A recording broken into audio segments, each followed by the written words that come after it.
Indiana Jones, Indiana It's a podcast about Indiana Jones.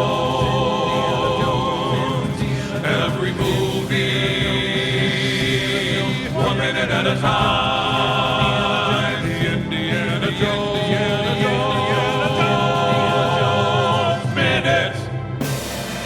Welcome back to the Indiana Jones Minute. This is the show where we discuss the film Dial of Destiny 3 minutes at a time. My name is Tom Taylor. I'm the portrait of a frightened man, Mr. Robert Wilson, 37, husband, father, and salesman on sick leave. Pete Mummert. Wow. I'm Gerald Christopher. I miss the tacos porter. And today we're here to talk about minutes 52 to 54 of Dial of Destiny. These are the ones that begin with Sallah holding up traffic at JFK while he tells Indy that he really needs to go on this adventure with him, that he misses the desert and the sea, and he whines about how come he can't go on this adventure with Indy. Indy patiently explains that this isn't an adventure, that those days are over, and Sallah yells, "Go to hell, Indiana Jones!" Then on the plane, Indiana Jones looks over Baz's notes about the dial. Then he flashes back to an argument at Baz's home years ago. Baz is about to smash his half of the Antikythera, saying that the Germans were right and it's too big, but Indy stops him.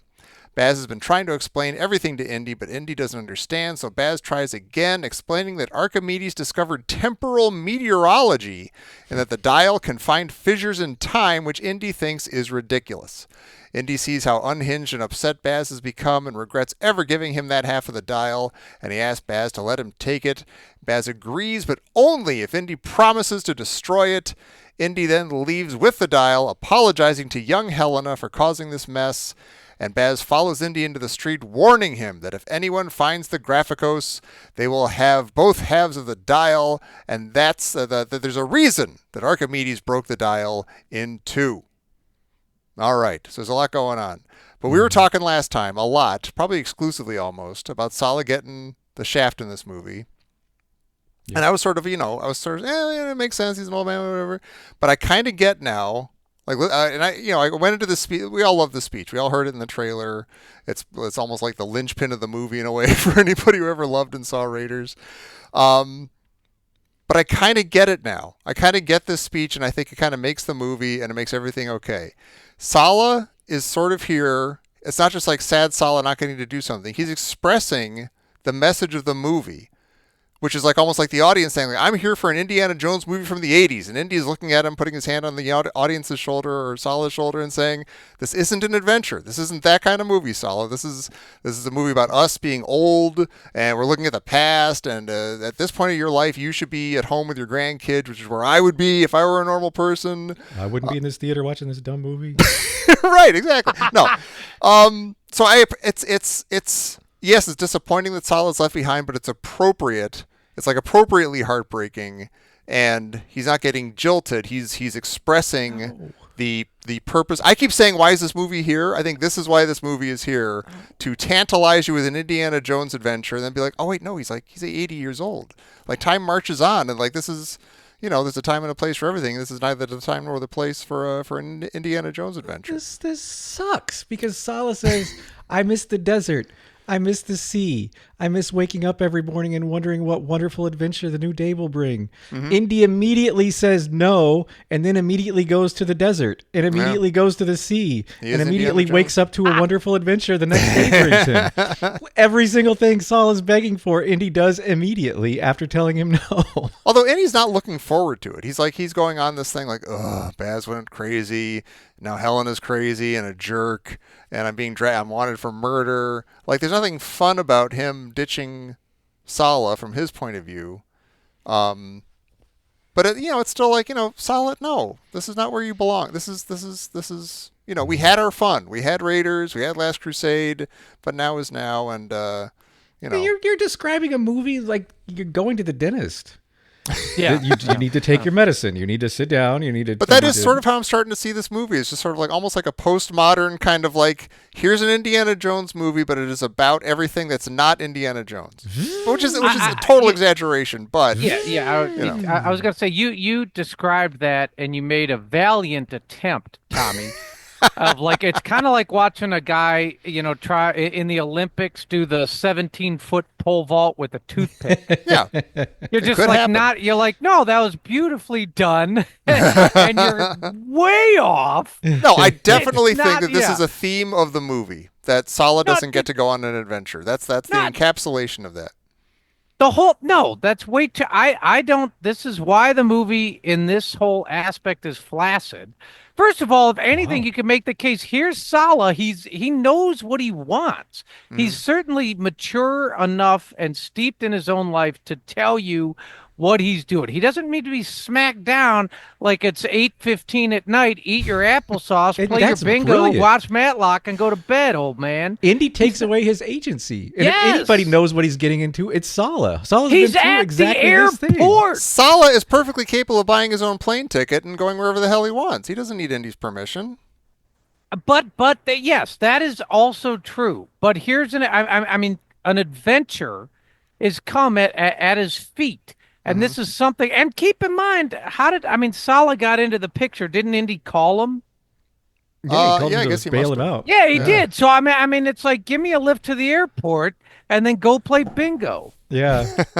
It's just, Yeah. I don't understand. I mean, honestly, Tommy, had a different movie been made, not in the desert and not in the sea and not in, wherever Tangiers and not with like a tuk-tuk chase and not with all the stuff. Like if it wound up being like The Godfather, I would Right. agree with you. I'd be like, oh yeah, it's not our movie. Or even if it was more like Logan or something, where it's like everything is Sure. kind of awful and horrible and everybody keeps getting killed and there's nothing fun about it, even though it's a good movie. Like that maybe that would work more. But like and I'm not saying obviously that A, this movie isn't an adventure, and B, that Sala should be glad that he's not in the movie, or that we should be glad that he's not in the movie. But his speech and Indy's reaction to him, and thinking of Sala as like the audience, and Indy being like, this isn't exactly what we're doing here. It's a little bit different, and it should be, because it's not 1981 anymore, and it's not even 1989 anymore. It's like, what is this now? But that's what 2030? we're discovering on this podcast.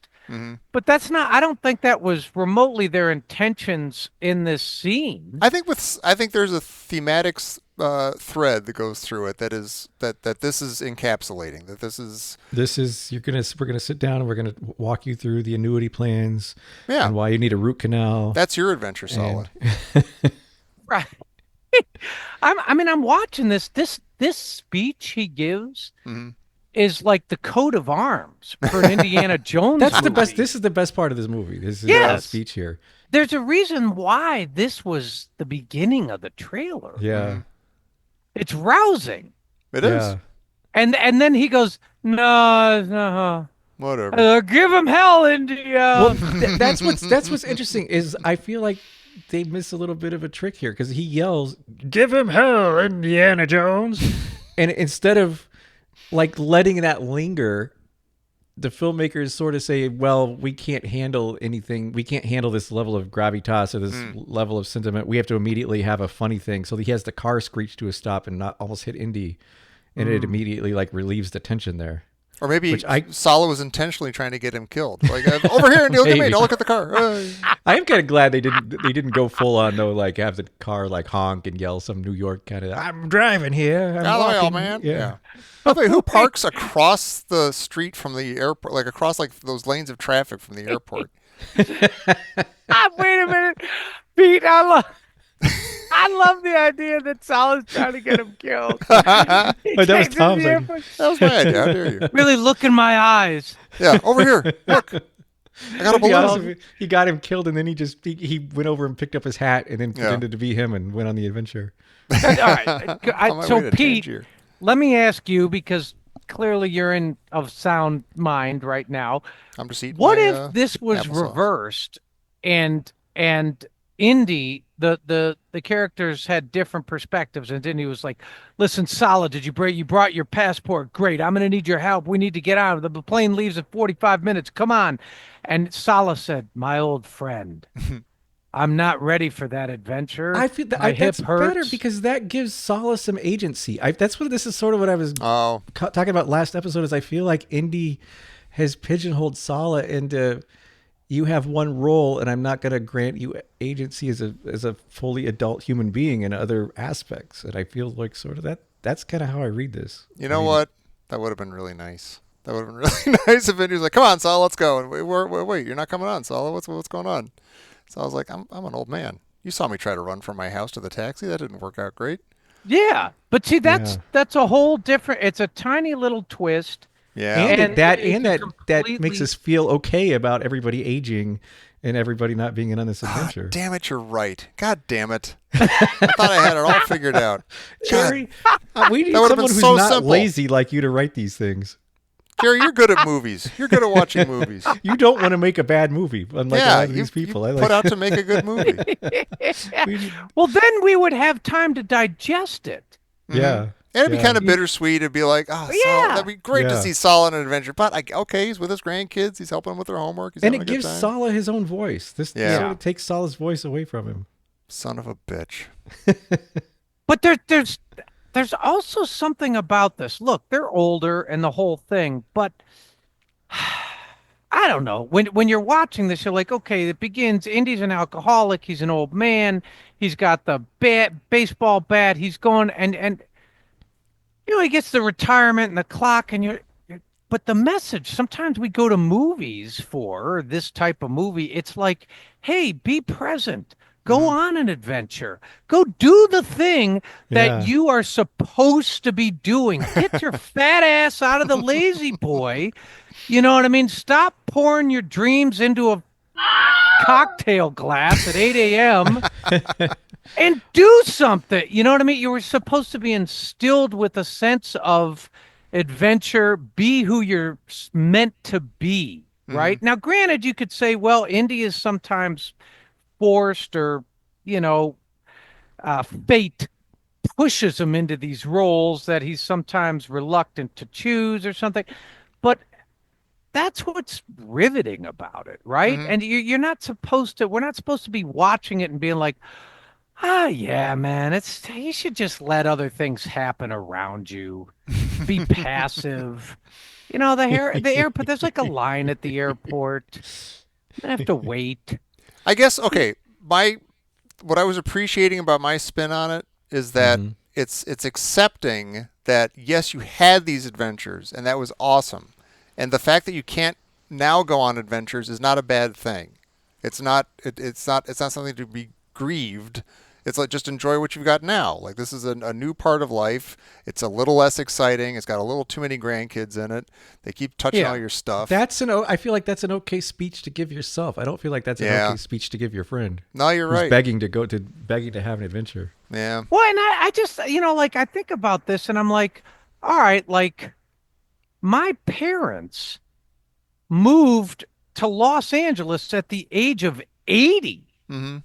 80 years old, and they went to Trinidad at the age of, like, I don't know, 78 or 79 years old. So I mean, I'm like, just because you're, I don't know, let's say India's 70 here or 68 or Sala's 73, you're like, no, you are supposed to still be present.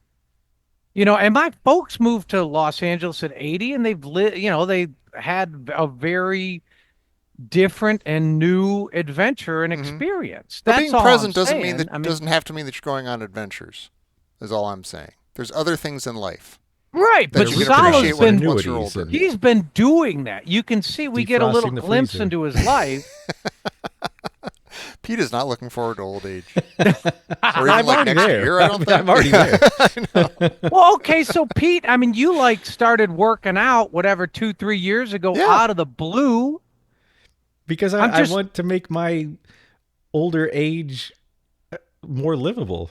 Yeah. Like I want to be a Sala in a world of indies.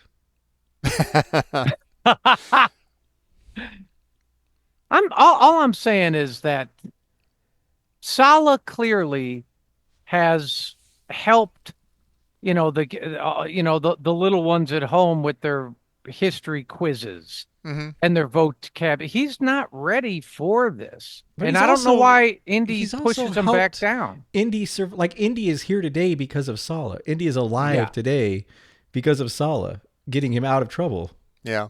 multiple times. Okay, look, it's it's like Salah's just a very vulnerable moment. He tells Indy what he needs, and Indy is like this spiritual chloroform cloth. He just like goes like, yeah, oh yeah, I know. That's It's nice. okay, Yeah, Sal. Let it go. Let it go. Let it go. that's it. Yeah. He just puts it over Sleepy his time. Down, face down, down. There you and go. smothers him. Jesus. Puts him in his own trunk. There you go. There you go. Gotta catch a plane. Okay, see you later. Well, okay, and then he does catch a plane. He does. And I brought this Bless up his last heart. time, and I'm still just baffled by this. Indy is sitting in first class on a Pan Am flight from New York, from New York to Tangier. In 1970, a flight from New York to London on Pan Am was in first class was $550, which in today's money is about $4,500. Now, wait, do we know that this is first class? Yes, because it's at the front of the plane and there are two seats per on each side. Yeah, but could that, I mean, we're looking at this with like 2025 eyes. Like, couldn't this we are, be- but I don't think I don't think you had that even in 1970. I don't think you had that kind of room in Okay. tourist class. Maybe you did. I don't know. Maybe Jim O'Kane can pop in. But that's I feel like Indy's he's kind of paid for the Emirates suite here, like the first class suite on the plane. Oh my Like, God, he was going to buy a ticket for Sala, but then he wouldn't have been able to go first class. he for didn't want himself. Sala to see that he flies like that. This is how he rolls.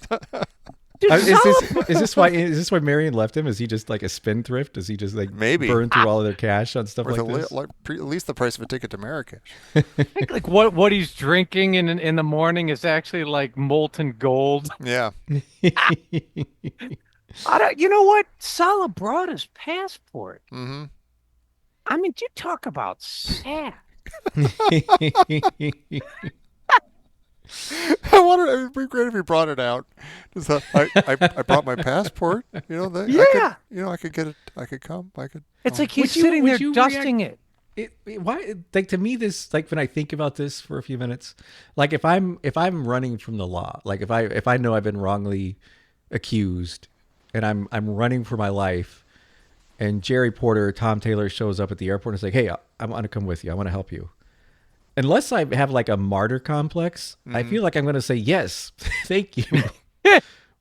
Like, so does Indy have some kind of like a martyr complex? Is he like no, that's okay, Sala, I'll just do it on my own? Like, why Yeah. is he? I do have to wonder, and this doesn't totally answer your question, but I do, and I kind of said this last time, and I keep saying like, oh, he looks like he's really stiff and kind of wobbly when he's running and stuff. I do wonder if the actor was in much better health or something, was a little more spry, if Sala would follow him throughout the movie. I just wonder how much of a factor that was. You mean if John Rhys Davies was Yeah, if he could handle running around Yeah. and Yeah. tuk-tuks and everything. Okay, so here's the thing. It's fine if you sort of realize, oh, hey, John Rhys Davies isn't fully on board with all that, or he's not going to do those stunts, or hey, he doesn't really want to be. He only wants like a couple scenes. He doesn't want to be in the whole movie. Well, for whatever the reason, no problem. But don't give this speech. Yeah, the twist you gave it where Indy wants him to go and Sal's like, nope, I'm good. I'm gonna, Yeah, those that's days are brilliant. over. I do That's miss brilliant. the sea. I do miss the desert. It was fun waking up, wondering what adventure we were going to have. But that was then. This is now. I'm good. Or That twist makes it all better. Yeah. Or would have. Or what? Yeah, I don't care. Yeah, and then we would be settled with that character. Yeah. And then we'd follow Indy on a plane and we'd be like, oh, you know what? Indy's doing his thing. Salah's happy doing his thing. We don't have to spend 2 whole episodes And talking you know about what? Salah. You know what? I'm gonna say it right here. This is a poorly conducted scene. I don't, because then he's like, no, it's not that kind of adventure. He kind of walks away, and I get it. The car interrupts him, or sort of interrupts your I don't know, as Pete, you said, it interrupts you having any actual emotion about it. And then he goes, "Give him hell, Indiana Jones." You're like, "Whoa, whoa, whoa! What was all that sea talk?" Like, it's like there's no exhalation, there's no play. It's like a very touching moment. Mm-hmm. That's just like, wait, what? It's sort of, I mean, in a way, it's like, Sala is so on board with the whole Indiana Jones thing and being his buddy and going on adventures that even if he doesn't get to go, he's still excited that Indy's going. But you're right, it is kind of like, I got two emotions going at once and they're not the same thing and it's weird. Yeah. Yeah. I mean, it is a big deal though that Indy says this is an adventure. Those days are over. Those days are long gone.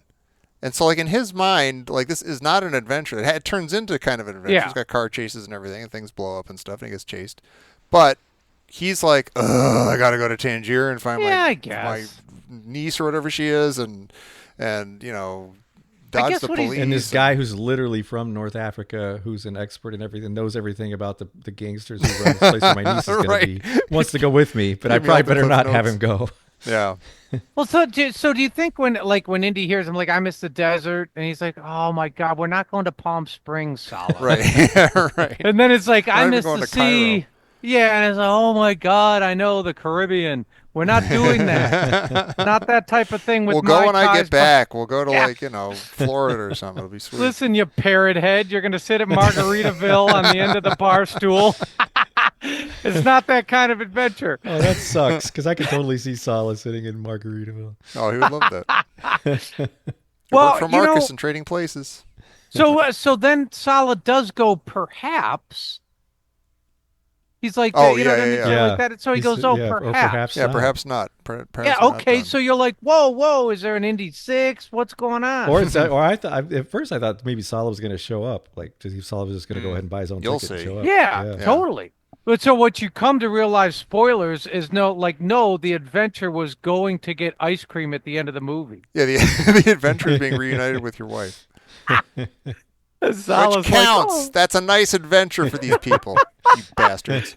Sala's like, I'm going to go get Rocky Road. I usually get mint chocolate chip. I'm going to get Rocky Road this time. I miss the marshmallows. I miss the gold medal ribbon. You know what? Sometimes they put bubble gum in the ice cream. That's a kick. That's an adventure. So Indy's on the plane, and the flight attendant? I know way back then we'd call it a stewardess, right? A skirt. Now it's a sky flight skirt. Yeah, sky skirt. Right. No, it's a flight attendant. Yeah. They drop something off for Indy, and he goes, "Thanks." And she goes, "Your scotch, sir." Is that what she said? Oh yeah. Oh, so he's still drinking. Mm-hmm. She also says we've got 4 more hours to Tangier. It's 8 a.m. somewhere. It's actually probably getting pretty close to 8 a.m. in Tangier. Like if they flew overnight, like if they left New York at night. Give Jerry a minute. He's laughing at my joke. Hang on. That was really good, Tommy. It's 8 a.m. somewhere. It's dark as Do you have any Sanka you could put in this? Yeah. Well, I wondered, so Pete, let me ask you, how often does Indy give a perfunctory response throughout the day? How often does he not give a perfunctory response? I wondered. Right? I mean, sometimes you see Indy in these little exchanges, whether it's on the subway and the kid in the astronaut helmet or whatever. You know, here we have the flight attendants, like, here, your Scotch search, and he goes, thanks. And you're kind of like, how engaged is he really with the world? I'm actually a little, like, when he says thanks, I'm like, oh, he acknowledged I was kind of surprised he said thanks, too, when I watched this. Yeah. You guys didn't hear he said thanks, Toots? God, what did he say? What did he say in Temple of Doom? Doll. Oh, yeah. It's a lot of Didn't he call her doll? Mm-hmm. Short Round kept saying doll. Oh, my God. I think they both did. Yeah. Still blows me away the shorty's not. Lord. Okay. I'm sorry, Pete. Go ahead. But yeah, those notes are weird. Oh, yeah. What blows me away is this. So as somebody who actually studied climate science in school, I'm really struggling to understand the conceit of this movie. So Archimedes has somehow determined that there's temporal meteorology, and meteorology is the study of the atmosphere. So somehow he's determined that if you fly through the atmosphere, you can go through time. Or he's like earlier when Indy's talking to Helena and he shows her the half of the dial. He's saying that Archimedes figured out something about the orbits of the planets and things are not perfect, and if you track them, you can predict storms and things. But then, you could also predict like fissures in time or something like that. So yes, it's like using this interesting- dial I figured out based on the orbits of the planets that if you fly through that storm, it'll be 1930 or something. But I think what's interesting about that is, the only way he would be able to prove that is if he got in an airplane and flew through a hole. But B, That's what those catapults just were for. like 30 seconds later in this scene, Indy yells at Baz that what he's doing is not science if he can't prove it. Yeah. And it's interesting because Archimedes is famously like followed all these science, like contributed Yeah. a lot to science. So it's an interesting kind of juxtaposition. That is. I like their argument. I mean, I like that scene. I like that. Well, first I do want to say one more thing about the notes because I do. he's got like these dates on the other page, Yeah. and the two that are boxed and like highlighted are 8/20/69, which I guess is like a week from now. Because I think okay. did we figure out that the parade, the Apollo 11 parade, was like I think the 13th Okay. of August. Okay. 1969. So this is in like 7 days. Oh, now we have to have a time watch on our watch Oh, clock yeah. show to see if 7 days pass before they get. So okay, so it's like 8/20/69 and then 8/20/39, which I'm guessing based on what happens later is like okay, if Yeah. you do this thing on this day, then it'll end up being this day from this year. guess. Tommy, do you like the shot where Indy looks out the window and he kind of sees his reflection? That was my name when I introduced myself. Oh! That was now I get it. That was my very poor Oh my God! Twilight Zone voice. He sees a reflection of Bill Shatner in Yeah, the window. and I love that because we're both referencing the Twilight Zone episode. What was it called? Nightmare at 20,000 Nightmare at 20,000 feet. yeah. Yeah, where William Shatner sees a gremlin outside of the. He looks out the window and almost an exact copy of that shot where Indy looks out the window and it's kind Yeah. of foggy like that, and he sees a gremlin.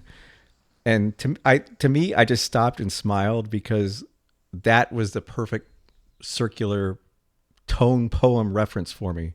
Because Indy looks out of this window and sees a gremlin. Indy is referencing Captain Kirk, who once looked out of a first-class window in the same cabin as Mr. Tom Taylor, That's right. who is with me right now talking about a gremlin reference and Captain Kirk looking out of a first-class window with See? Indy. It's like it rhymes. That's beautiful. That's what life is right there. Just some sort of sandwich of me and Captain Kirk and Pete Mummert and Indiana Jones. That was a creepy. That was a creepy Twilight Zone. Oh, super creepy. You know what's even creepier is the movie version.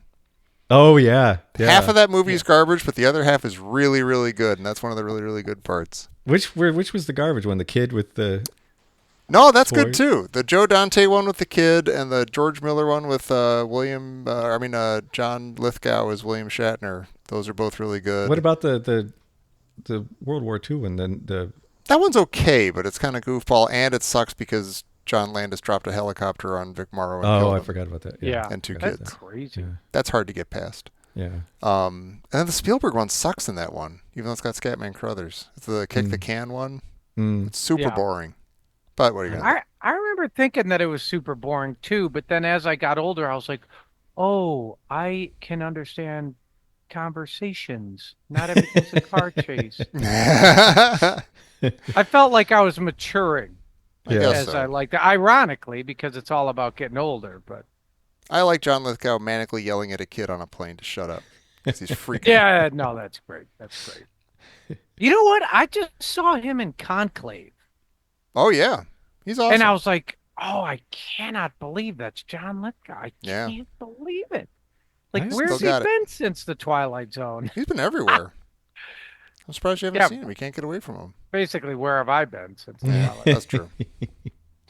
Um, I don't know anything about how this is done, but my sense is that because I'm trying to figure out why the slightly de-aged Harrison Ford in this scene looks a lot better than the other one, the much younger one from the beginning Oh, of I the don't. movie. I think it looks weird. I think it's the hair. His hair looks really weird. It's not perfect, but it looks a lot better, and it's emoting more. I feel like I'm basing this solely on Captain Marvel. Pete, you know what I'm talking about. Captain Marvel, the with Brie Larson, but Sam Jackson is de-aged throughout that movie, and he looks great. And I think it's because I think there's a huge difference between like replacing somebody's face, which is what they kind of had to do with Indy as a much younger man. Oh, and then Between just that kinda- and just sort of like touching up Oh, okay. the actor's face or something. Huh. Because I think they had to do that with Sam Jackson, like so it just looks a lot more natural. And I think that's what they're doing with Indy here because he's not that much younger. I guess he must be like 10 years younger or something. I don't know what year this is supposed to be, but she's 12 apparently here. And I don't know how old she is now. Now meaning 1969. But anyway, Does Indy actually care about her? Because he says, "Baz, you're terrifying your daughter," and then he immediately leaves and kind of ignores his daughter. And he does apologize to her. sort of. I mean, it's sort of perfunctory, but he says, I don't know. To me, I was wondering if he does have a lot of warmth for her, or if he's just imagining that he has a lot of warmth, that he had a lot of warmth towards her. I don't think in this this scene, is he the doesn't seem to moment to express like. a lot. I think this. I don't think this is the moment to see how he feels about her because he's having this huge fight He's with got a plane Baz to and crash? he's freaked out and the plane's about to crash and there's a man on Or he's the got wing a of plane the to catch. Yeah. Nobody says I got to catch a plane. He does. Yeah, but I mean, it's like a highly emotional thing, and he's feeling bad. He's feeling like it's all his fault. He kind of apologizes. But to her me, for that would make me want to take even more time and stop and be like, "Hey, you okay, Wombat?" Yeah, I wonder if they threw that line in there about the plane to be like, why is Indy leaving? Because to me, it seems sort of uncaring. It doesn't seem to fit with the "you're terrifying your daughter." And I wondered if he just said "you're terrifying your daughter" to try to get Baz's attention, not because he was actually that concerned. And then that made me think: worried. Did he actually have a strong relationship with Wombat, or is he looking back thinking he did, and she's just playing, like she's using that to sort of play him to get That's what she possible. wants from him? Although he does seem also, even without an airplane, he seems like desperate to get that thing away from Baz. Like he's got the dial in his hands, he wants to get it out of there. Why does I he want to think get it out of there so badly? because he's going to Tangier to sell it. Right. They meet every year. It's worth Yeah. at least the price of a ticket to and from Tangier, so it makes it all worth it. But only Sala knows the guy to sell it to. Nah, who cares? You know, He'll figure it out on his own. I had a question. So Baz says, he says the Germans were right. Mm-hmm. It's too big. Or Like it's too long? big of a deal, too important, too powerful. Oh, because okay. what's weird about this is we heard this exact story. We heard everything that happens in the scene from Indy when he was telling Helena about it, and that's where he sort of said like the Germans had this theory that blah blah blah time fissures. But I don't mind that we got that version of it and then we actually see it because that it was kind of like an info dump at the beginning when he's just telling her about it. Sort of reminds you. Yeah, so this, I mean, in that, his telling of it in that scene was sort of about her getting tripped up and admitting that she was lying to him and that she did remember this night and stuff. And so then we see it and we can see her, obviously experiencing it. But that's what makes me, that's what's one of the things that also made me wonder, like, is Indy did he not have the relationship with her that he suddenly pictured that he did? Yeah, maybe.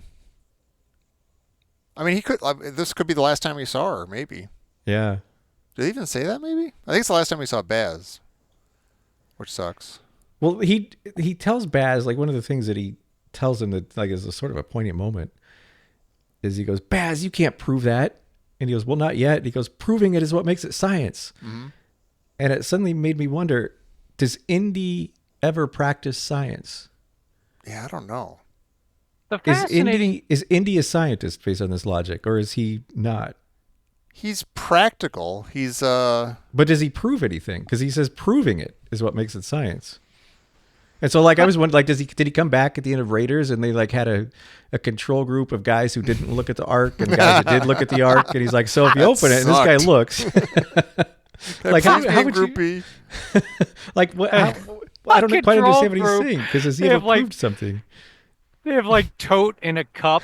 They're like, yeah, I hear the people who looked at the ark. That sucks. No, I mean, you know what? They seem to sort of shoehorn that in.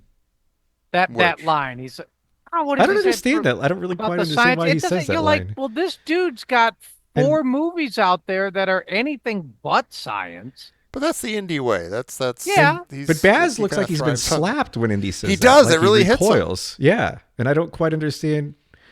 I don't really understand what's going on here. Like I don't Maybe- understand why Indy says it, and I don't understand why Baz reacts that way. Maybe Baz is normally a really rational, scientifically minded guy, and hearing Indy yelling at him about that is like, oh my god, what It's have like I of become? all Like, people for this guy to be. yeah, this joker worrying about proving stuff and taking care of things. No, but I mean, it might be like, oh my god, he's right. Like this is not science. I'm kind of losing it. I'm going nuts. Maybe you should get this away from me. Yeah, but then Indy says it belongs in a museum, and does he say that in every movie? I think he says it in exactly 2 movies. Oh. Yeah. This is one of them. I think he says it in Last Crusade, and I think John Engel said it like when he was on for like I think Raiders at the very beginning, almost at the beginning. He was like that everybody has grafted onto Indiana Jones the idea that he's obsessed with getting things into museums, when really it only is said in Last Crusade. Like he says it as a kid, and he kind of repeats it like right after that off the coast of off the coast of Peru or whatever Portugal? it is, Portugal. Yeah. And it's not that big of a Indiana Jones thing, really. It's just kind of in that movie. Hmm. But he does say it here, which almost sounds like a callback to Last Crusade and Yeah. not like a real thing that Indy That's would say interesting. maybe. For some reason I thought this was like I have a bad feeling about this, like it was in every movie. Yeah, I don't. I mean, No, I think you're right. I think it was only. I don't even think he said it in Crystal Skull, like as a callback or anything. That's interesting. Yeah.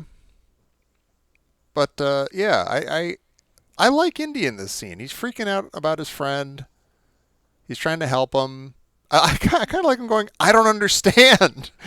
Like, Baz is like, I was just explaining the whole thing. He's like, I don't understand it. I don't get it. You're talking crazy. He does, yeah, but I'm watching this scene again. He says you can't prove that, and he says not yet, and he's like, well, proving it is what makes it science. You're like, well, all right, the dude's working on it, but the problem is, and it does go to show you that Baz has lost his mind. He's saying he's about to destroy the thing with which he wants to prove works. Mm-hmm. Yeah. So it does. He is all 6s and 7s. It is weird too, because Indy's like, on the one hand, Indy doesn't believe that this is a magical thing or does what Baz thinks it does. And he does want to get it away from Baz to help his friend, but he doesn't want Baz to destroy it. He doesn't want to like Baz is about to save himself and destroy the thing, but he's like, I'll take that. I'll put it in quote unquote in a museum. It's also interesting that Indy is very lacking in self-awareness, but he's pretty good at picking up on the same things that he does himself in others. Like it seems like Indy suffers from mania, where he gets on a one-track, like in Great Circle. That's why you've learned lots of things go south for him, is because of that. And I feel like that's sort of a theme in the movies too, that he's like it's on these one-track mind, like Baz is doing, but he's able to identify it in Baz and in his dad. Mm-hmm. Yeah. But not in himself, kind of. Do you guys know that there's only one way to pronounce that term? Science! Like Thomas Dolby. Yeah. Right? Because that's Science. what I'm. Yeah, Indy does that. It's like proving it is what makes it science. And you're like, oh, it's kind of a thing. Ever since Thomas Dolby, the way he yells it out. Mm-hmm. I don't know. I don't trust Baz here, but yeah, Baz has lost his mind. He's about to destroy the thing that he also is like, hey, it found the fissures and the temporal, and But destroying it is like an act of self-preservation. Like that'd be a sign of sanity that he was trying to destroy it and help himself. Indy multiple times promises his friend that he will destroy it to help him, Yeah. and does absolutely nothing of the sort, Mm-hmm. which is interesting too. Well, Like, what's interesting is I watched this. He says, like, we destroy. He's like, yeah, I'll destroy it. And he's like, you promise? And then the scene cuts. Right, but then as later, he's on the way Basil to the says, "You car, promised me." you promised me, and he's like, Remember "Yep, I that? promise." You hear Yeah. him say that Yeah. he promises. Yeah. Yeah. But I wonder do you think Indy, when he's doing that thing where he's thinking about like 5 years earlier, where he's like, you promised me we can get pepperoni pizza? And he's answering, like in Indy's mind, he's answering that, yeah, I promise. And then he's like, we can get pepperoni pizza. Like he's fulfilling because Yeah. he's straight up, like, what does he do? He just lies to him? Yeah, he just lies right to his face. I wasn't saying I promise. I was breathing out, and my mouth made the forms of like those. It happened to sound like those letters and vowels and everything. He like He sound- quietly after he said, "I promise that I will not destroy it." Like really quietly. That's exactly what it's like being married. I didn't say that. I just, my lips made this. Oh my God. I spoke it. That doesn't mean I say it. I said No, it does not. Doesn't mean I said it, honey. it. That'll never hold up in a court of law. Well, we get a really big revelation here that I have a very poor memory of things that come later in this movie, but we learn that Archimedes was so disturbed by this that he broke it in half. Yeah. Mm. And I'm curious, did he break it in half because he saw it in action and he saw what it did, or was he just disturbed at what it could do? Yeah. Did he just believe in what he did enough that he didn't have to have it proven that it worked? So was he a Baz? Was he pulling a Baz and Maybe. not having proved anything, or was he You're as bad a scientist as Archimedes, Yeah. Baz. You loser. or was he an Indy? Yeah, I don't know. That's a good question. I can't I mean, remember if we well, see Archimedes break it later. Do you think it's possible that Archimedes did use it? Hmm. And just maybe we don't know. Yeah. Well, that's what And he Pete's was saying. able to use Yeah. it back, Yeah. and he was like, I proved it. It works. I'm going to destroy it now. Yeah, I don't remember. I went to 1980 and it was weird. I don't like it. The future's no good. Yeah, I don't know. And again, this is we heard this first in that conversation with Helena about the Graphicos, like that. I forget what he said. I think he said there that Archimedes broke it in half, and the Graphicos is a thing that'll tell the people where it is. Like it's another layer of what we gotta search for, kind of thing, which always kind of makes me bristle a little bit. Yeah, yeah. Oh, yeah, the tablet with directions to the other half of the dial. That's what the Graphicos Is that what the Graphicos is? That's Oh, how okay. he explains it back then. Okay. Which, okay, again, like, okay, what was Archimedes do? Okay, I'll break it in half. It's too dangerous to be left together, but I'll make a thing and I'll hide that somewhere, and that'll tell people where to find the other half. Assuming they have the first half? I don't know. Yeah. Mm. It's a movie. We get another strong theme. Baz says some things should stay buried. Mm-hmm. So that's very much like Indy. There's something that disturbs me about the Ark. Right? Sometimes dead is better. And he says maybe some things. What did he say? Some things are not meant to be disturbed. Yeah. Right? Yeah. So like I mean, Sala. we get. I think they do a great job with those little callback nuggets in this movie. Mm-hmm. So would Sala have been the voice of reason here? Would he have been like, don't use the dial, Indy? Well, he wouldn't be in Indy's flashback. Well, no, I mean later in the movie. Like if he had come with, Okay. yeah. Yeah. Oh, maybe. That- If he had Yeah. come with Indy later in the movie, would he have been like, don't Wow. use it? Let it That's a stay. good question. Wow. That's a great question. But he's also like he's hankering for some of that adventure. Mm-hmm. Yeah. Hmm. Yeah, can we go back to 1936 on my rooftop deck and not invite that monkey and it won't knock Yeah. over the wine? Before my hip replacement. Speaking of hip replacement, Oh my Christ! hooray! Can't replace how hip this is coming in over the wire. Wow. Well done, Pete. Yes, coming in. What would convince Indy to be on Dancing with the Stars? God. Is she telegraphing these in or phoning these in? Is there a difference? No, We specifically yeah, heard a that's a good telegraph point. sound. Oh, we so- did. We did. Yeah. There's no denying that. okay, wait. There is one more. You want to choose? You want to choose behind door number 2? We'll do it. Door number 2. I think it's a Cracker Jack box. Beep, Yeah. beep, beep, beep, beep, beep. Boop, boop. This is coming. Thank you, Pete, for participating. What room would Indy stay in longest at the art museum? And you can't say ancient art. Mm. Hmm. Oh, an art museum. Oh God. Yeah. Wow. What would he what be kind of drawn art? to? He'd be Yeah. drawn. I'm right here. Oh yeah. I think it's fairly clear what he would be drawn I would to. like to see your boob sculptures, please. to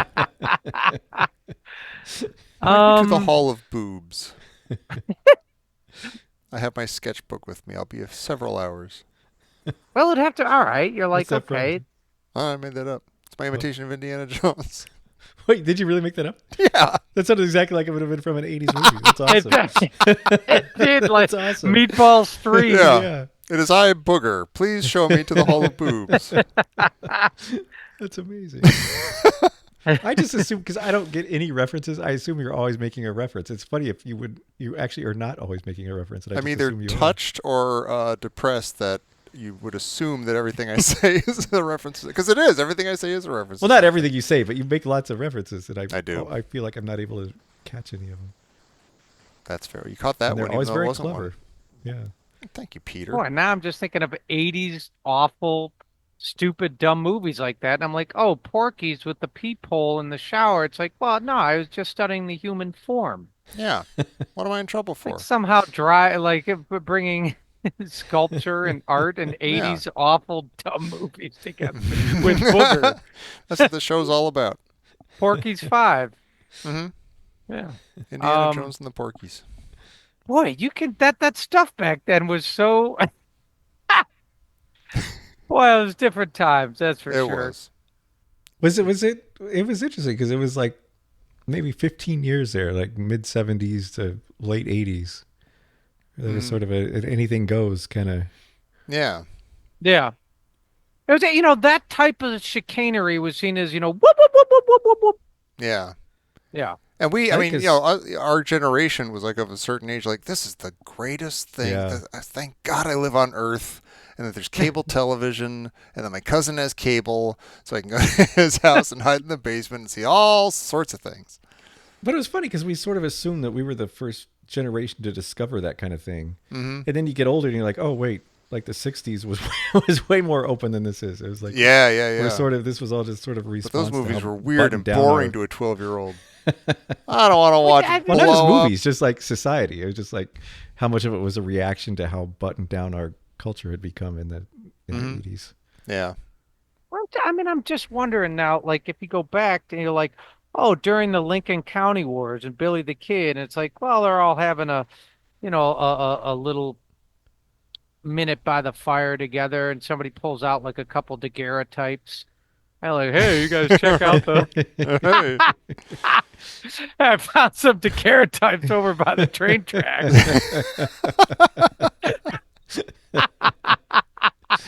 I broke my viewer, but you can still just sort of squint and get the idea. Yeah. I hear if you stick a fork in the back of the daguerreotype thing, you can see all the channels. My God. Get the Playboy channel. Oh boy. Get the Maison Derriere channel. Pete, I'm going to go with what you think. Do you think, let me, okay. I'll answer for you, Pete.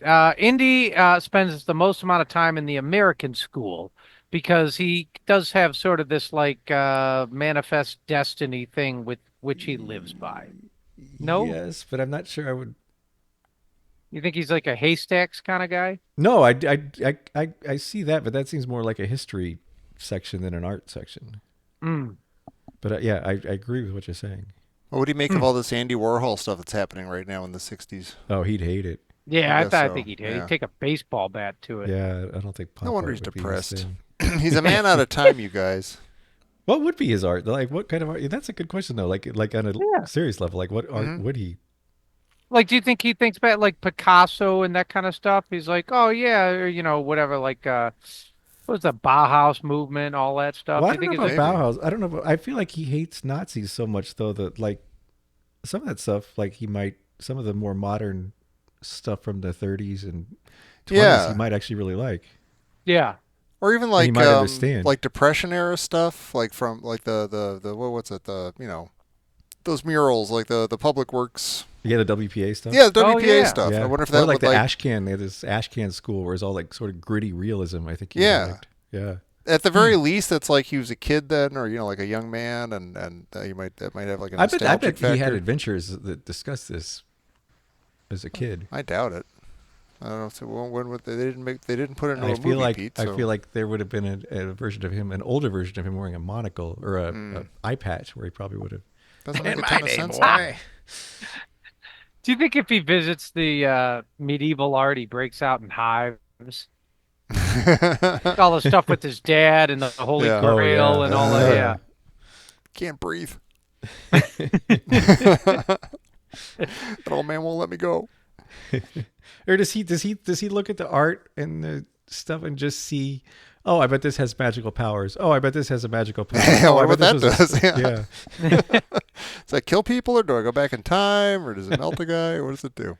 Is there anything that he goes after that doesn't give its possessor just absolute massive power? Is he only drawn to artifacts that give the possessor Oh, the massive power Chachapoyan over idol. other He human was super beings? into that. At the Yeah, but beginning of the- Radio. well, Well, that was a when fertility Belloc held it thing. up, everybody else immediately bowed down to him. Well, it had power to them. Like they liked Yeah. it. They Yeah. revered it. But lasers It's didn't still shoot out of it or nuts. anything. It's like he's going to take this completely. He just goes into somebody's church, like Working operating temple. church. Yeah. Yeah, exactly. You go Steals down the to cross off the altar. That's just it really is kind of funny. Belongs in a museum. What's a museum? Shut up. Yeah. It needs to be studied. Yeah. Well, there we go. Yeah. I think we're all good. I think we've done it. I think we nailed these minutes, and Salah's finally off our backs. We can go have our adventures without him moaning and whining about everything. And that's the point of this movie, right? Right. So thanks for listening. If you get lonely or bored before next week, you could head over to patreon.com/Indiana Jones Minute, and you could support the show over there. And you could do it in a number of different ways. And depending on how you do it, you could get early access to this very show. You could have already listened to this instead of listening to it right now. Or you could listen to it then and now and later.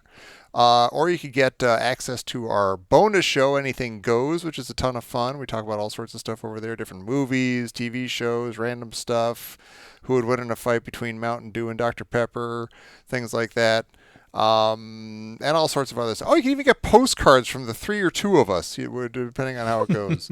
But check us out over there. Check us out on the Facebook group, Indiana Jones Minute and the Listeners Crusade. Look for us on Instagram and Blue Sky and all those places. And more importantly than anything, please come back here next week for the next 3 minutes of Indiana Jones and the Dial of Destiny here on the Indiana Jones Minute. I just want to apologize for my terrible Rod Serling impression. I liked it. I thought that was Oh. really Yeah. solid. I Yeah. didn't know what you were doing, but I was totally on board.